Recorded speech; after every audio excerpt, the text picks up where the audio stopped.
大家关心的就是立法院昨下晡完成114年度中央政府的总预算案三读，拢总是有3兆1324亿，这是史上上悬的。这当中呢，已经贷2079亿，占总预算的6.64%，也是创新的纪录。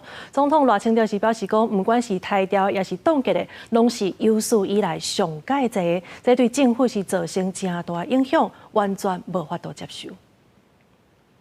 决议中华民国114年度中央政府总预算案照审查总报告修正通过。立法院自20开始审查114年度中央政府总预算案，调阅立会透明审查马纳详细的表决。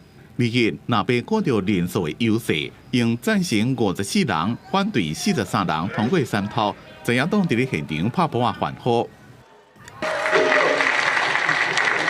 中央政府2025年总预算释出变3兆1324亿6980万9000块，创史上新高。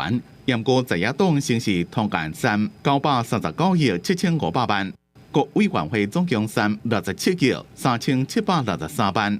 议会个别提案3减1068亿6162万9000块，其中包括政府补贴台电的1000亿2万块，最高起来总共2075亿7425万9000块，占总预算的6.64%。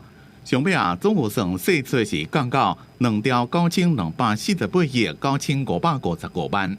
这不是专业，这只是报复，这没有爱台湾。 只是在害台湾。行政院长杜英台讲，在野甲国家放伫咧危险内面，讲若扣掉法定支出甲一般性补助了，比3减的比例降低到16%。批评在野3预算是要互政府无法度施政，就是把增加的当作我们是浪费、是腐烂，一笔勾销。这个行政院完全无法接受。 国民党立委박群基是呛赖政府压迫在野党，三度保护台电的1000亿，就是表达反对错误的能源政策。民众党立委毋过呛讲，赖政府也有2兆9000亿，施政绝对有够。那你每一年要把人民的血汗钱补贴台电2000亿，是不是卓荣泰院长？你每一年要瘫痪国家2次。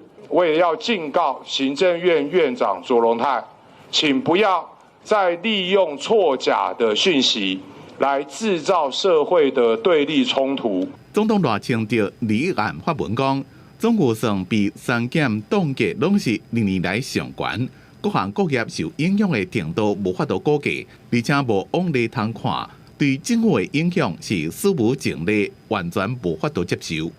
公司新闻综合报道。